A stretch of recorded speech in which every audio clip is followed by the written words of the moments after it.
वंदे मातरम। मैं आप सभी को बलिया की उस जनक्रांति के बारे में बता रहा हूं,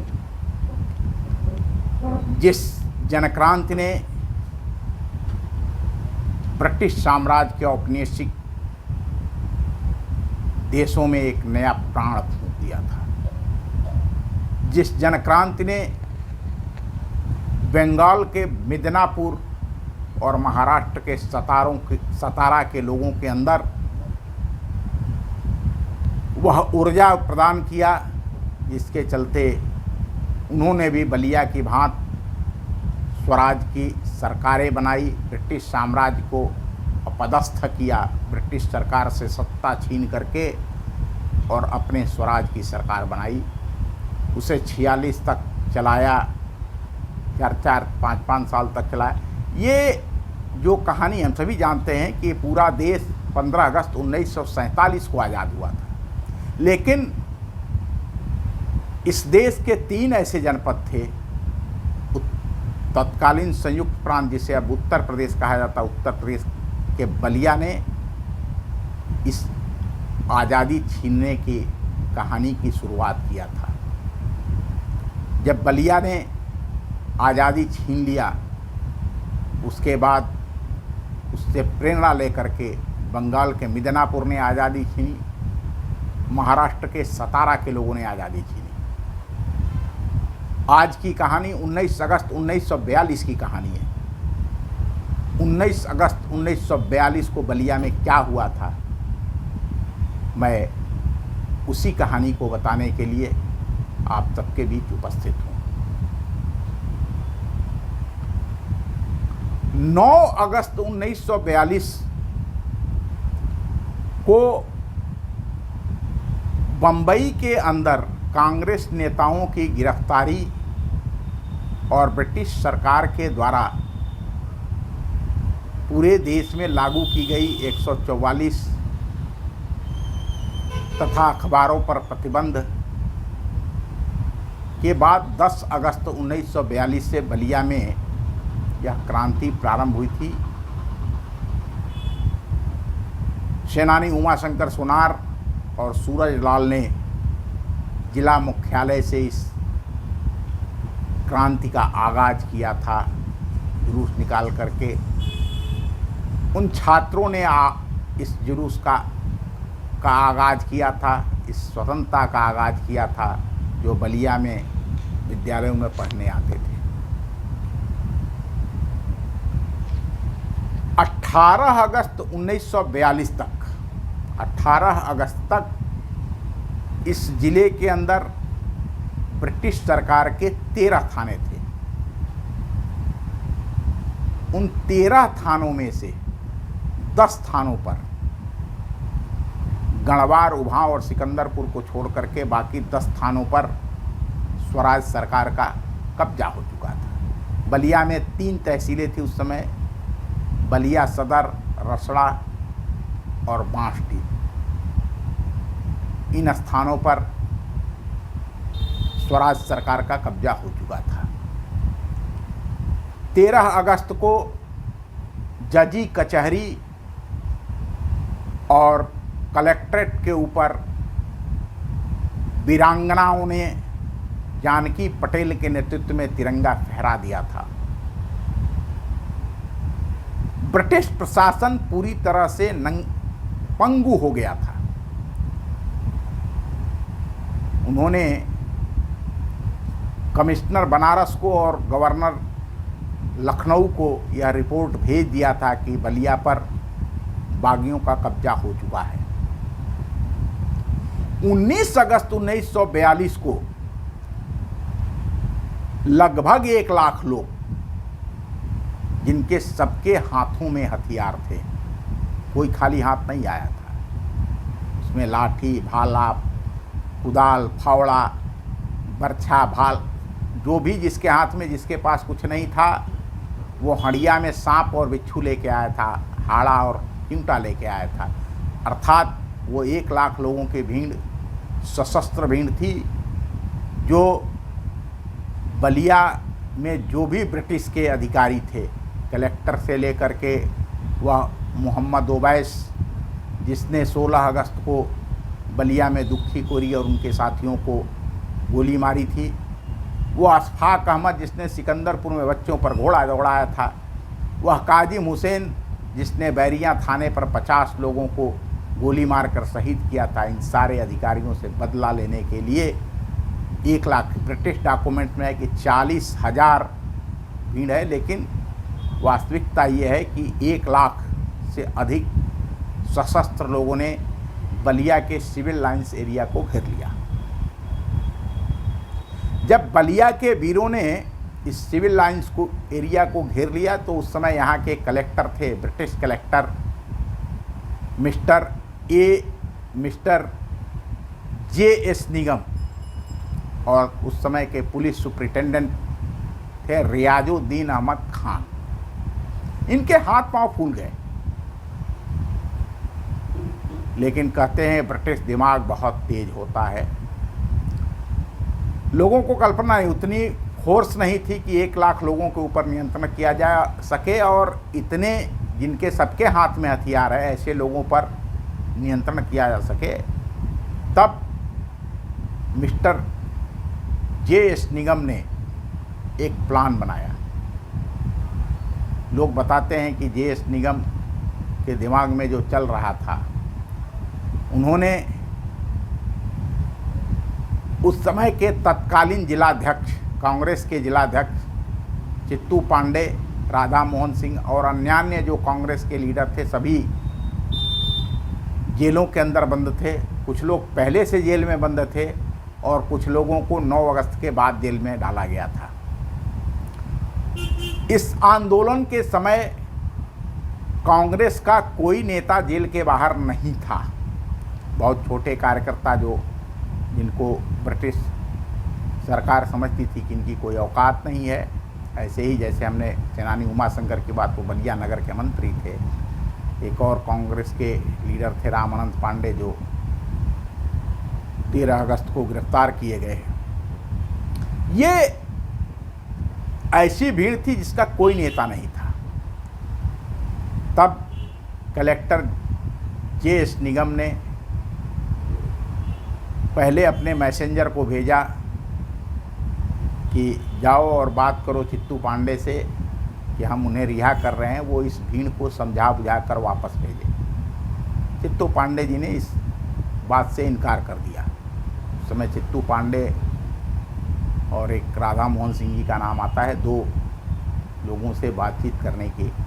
बाद में कलेक्टर J. निगम स्वयं जेल पहुंचे और उन्होंने कहा कि चित्तू पांडे जी, हम आपको जेल से रिहा कर रहे हैं और आप ये जो बलवाई भीड़ है, जो अनियंत्रित भीड़ है, इसको किसी भी प्रकार से समझा बुझा करके और वापस इनके घरों को भेजिए, नहीं तो ये लोग इस ज़िले को लूट लेंगे।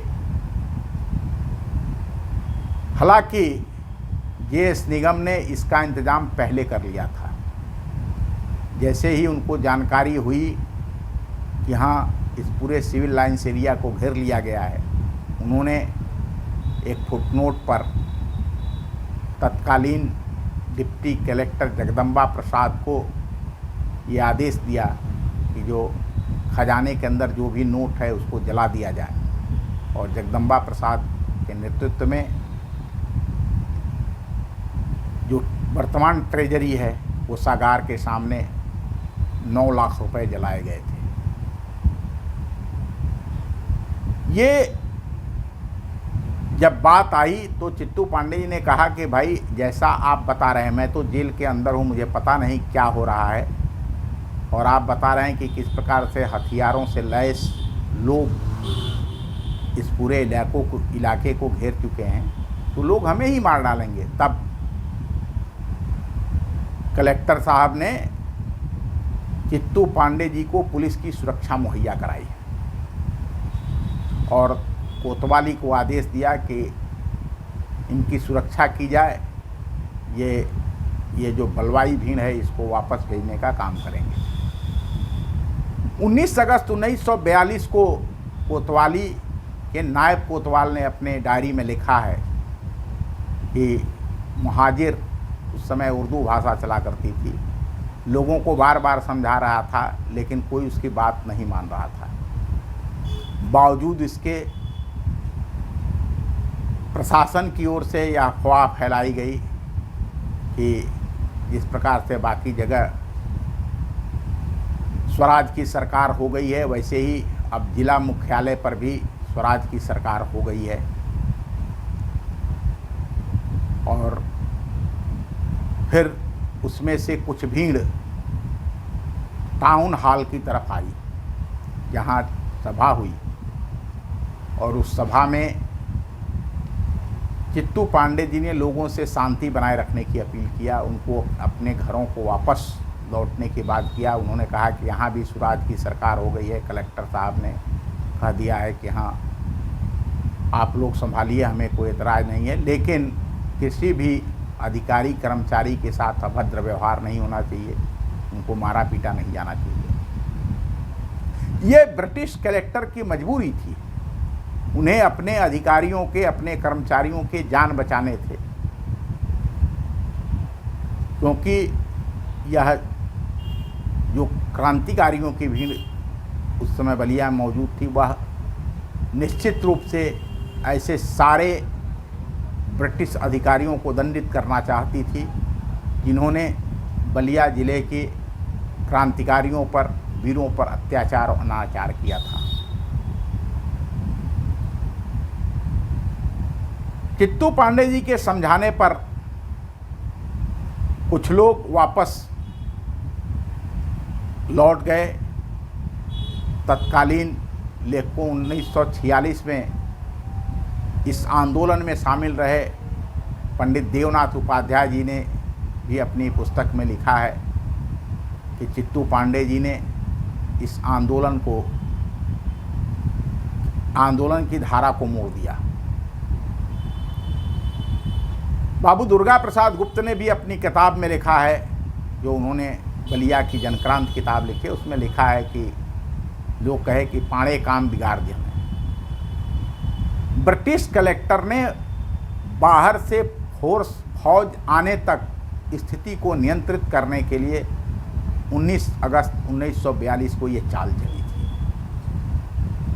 जिसमें काफ़ी हद तक वह सफल भी रहे। एक सबसे अच्छी बात है कि बलिया शहर के व्यापारियों ने, ये जितने क्रांतिकारी आए थे, सबके लिए भोजन, पूरी सब्जी, बुनिया खिला करके उनको उनके भोजन पानी का पूरा प्रबंध किया। इसके बाद भी उस दिन ओक्टेनगंज पुलिस चौकी, जाफलिनगंज पुलिस चौकी, मोहम्मद ओवैस जो यहाँ छात्रों पर लाठीचार्ज कराने का काम किया था, जिसने 16 अगस्त 1942 को बलिया में गोली चलाने का काम किया था, जिसमें दुखी कोयरी और 8 लोग शहीद हुए थे, इन सबके बंगलों को लूटा। ये सारे अधिकारी सिविल लाइंस में आकर के छिप गए थे। पुलिस चौकियों को आग लगा दिया। इस घटना के बाद 22/23 की रात में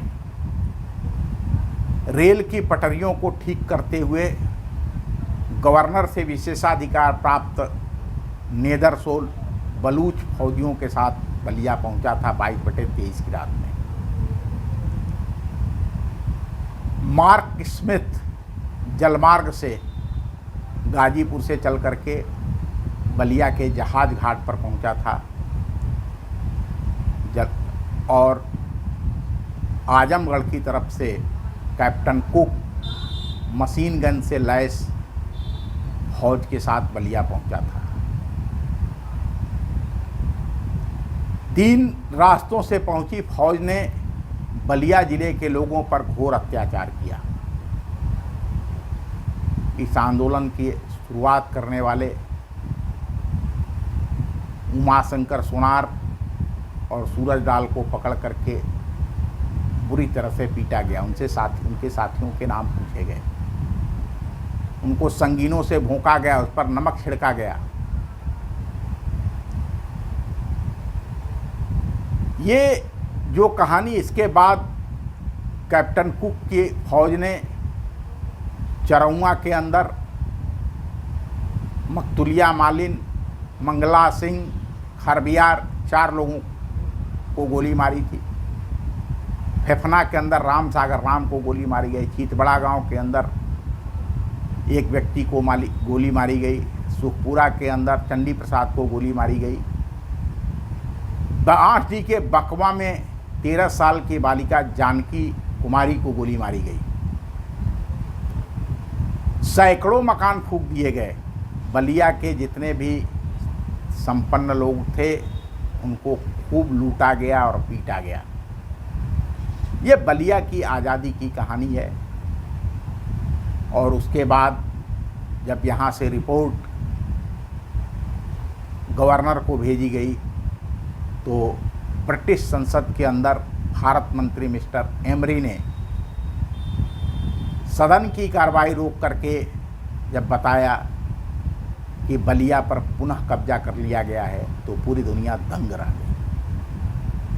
लोगों को लगा कि बलिया कोई एक देश है जहाँ से ब्रिटिश शासन को उखाड़ कर फेंक दिया गया था और पुनः अंग्रेजों ने उस पर कब्जा कर लिया है। वंदे मातरम, नमस्कार। ये बलिया के गौरव की गाथा है। बलिया की इस क्रांति ने सारे औपनिवेशिक ब्रिटिश साम्राज्य के गुलाम देशों को एक नई प्रेरणा प्रदान किया था। धन्यवाद।